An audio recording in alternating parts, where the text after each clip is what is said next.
Those of you who've never skied before, let me tell you now. You see these movies of people and they're smiling and they look happy and everything. It's cold up there. It is cold up there. I got out and I was sweating, see, from the car. And I got about 10 pounds. And it's just sitting in the seat of my pants, you know. It won't move because the other stuff is so tight. I got this little water bag, 10 pounds of my own body juices. And the wind hit me, and it froze.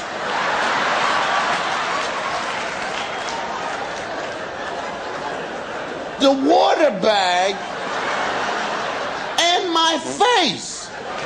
So I was smiling when I got out of the car. And my face was frozen. So I said, I wasn't talking to anyone in particular, but I said, oh my God, it's cold. And I heard myself when I was talking like this, that I said, oh my God, it's sort of cold up here.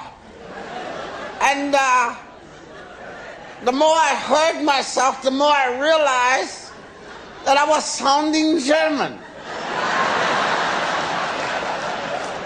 And then it dawned on me that I see all these movies and people they are talking and they are sounding German. But now I know that they are not German. Their faces are frozen. And this is why they talk like this. So my friend, he got out of the car and he was smiling and it froze his face too. So I said, ha ha, your face is frozen. And he said, jawohl, mein Herr.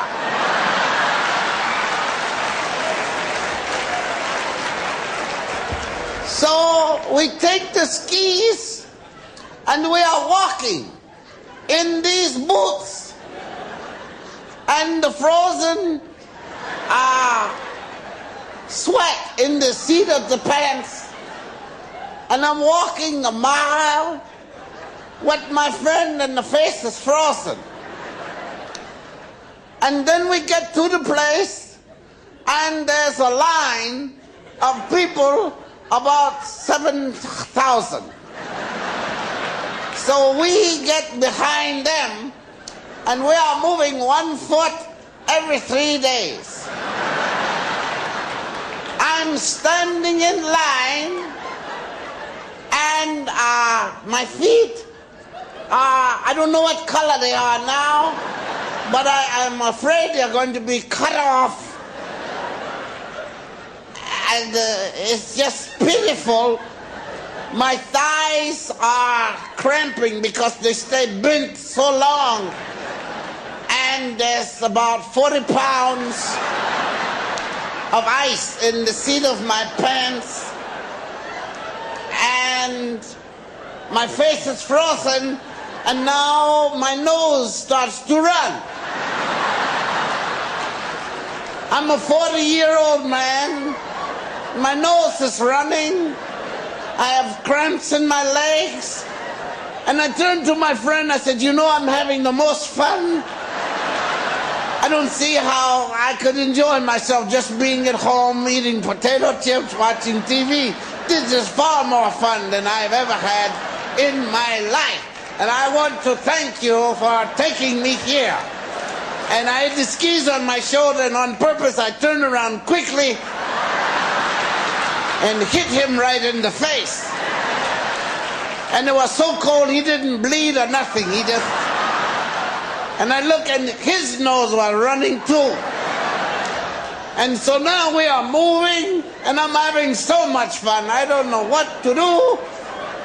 Now, ladies and gentlemen, finally we get to the point where the chair comes. This is the rudest thing the face of this earth. Because if it misses, it's going to take your head off. It's gone. That's it. And there you are, frozen, and nothing is so cold you don't even bleed. You just stand there. And so finally the thing, I'm in the chair, I got the skis on, I'm holding on. Thank God for the 40-pound bag of ice, because that's what kept me from falling off the thing. And I'm holding on to this, and I don't want anybody to know that I'm scared. So I just say to myself, my God, I'm going to die. So the chair takes me up 2,800 feet above God. I can see people going into heaven. That's how high up I am. I'm holding on, trying not to fall. Now the chair comes down to where I'm supposed to jump off. Now these idiots who make the place, they don't make it so that you, like a carpet or something, so you can get off. You start skiing right away. So I'm supposed to jump off, but I can't jump off because there are people on the ground. There are people on the ground, and they're, please don't jump on us, mister. Please, my God, please don't jump on us, please. So I said, but I'm supposed to jump off. Why don't you? No, please, for God's sake. Don't do that, don't do that. So I had to take the chair on back around again.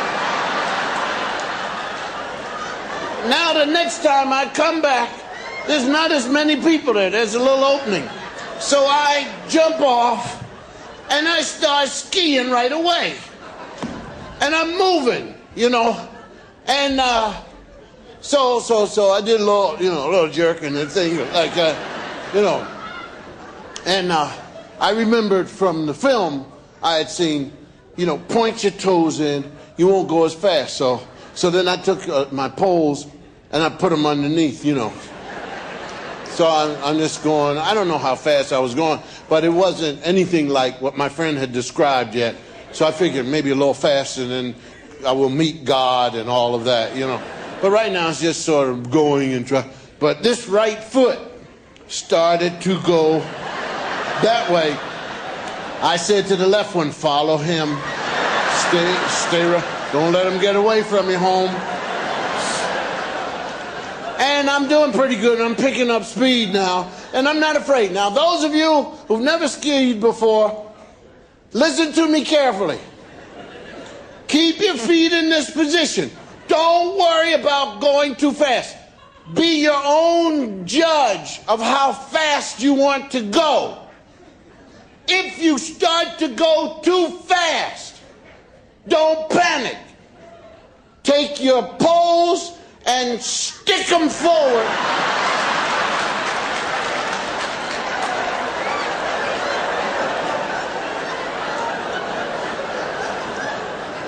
And you will stop.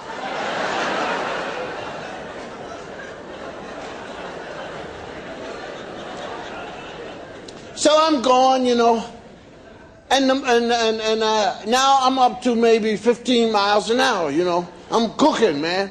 But I noticed that there are skiers all over this place, really, who, I don't know really how to describe it, but they freeform. After you get going, you can do whatever you want. And 80% of the skiers that I saw were going 60, 50 miles an hour, and they didn't know how to ski.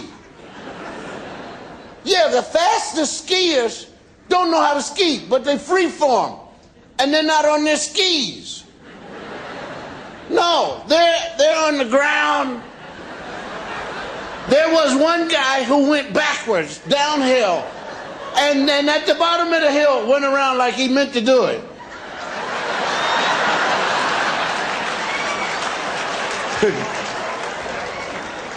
Then there was a guy who hit a tree and called the tree stupid. Well, a stupid tree was in the way. So I'm skiing, and all of a sudden comes this woman at me, 40 miles an hour. Get out of the way! And I don't know what to do, you know. But she's coming at me, you know, and I tried to veer. I didn't know what the hell I was doing. She hit me. I went up in the air and came down on top of her.